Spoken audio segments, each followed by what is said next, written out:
बिस्मिल्लाहिर्रहमानिर्रहीम। अस्सलामु अलैकुम वरहमतुल्लाहि वबरकातुह।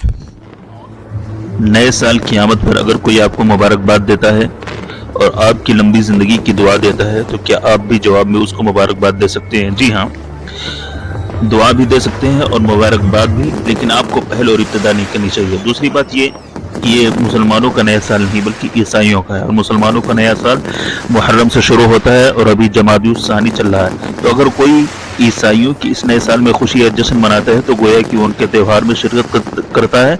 ऐसे लोगों को यह हदीस याद रखनी चाहिए, मन तशब्बह बिक़ौमिन फहुव मिनहुम।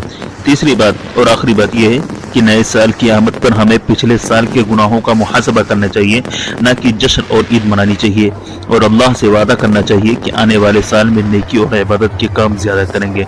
उम्मीद है कि वीडियो आपको पसंद आई होगी। अगर पसंद आए तो सब्सक्राइब ज़रूर कर लें, लाइक और शेयर कर लें। अस्सलामु अलैकुम।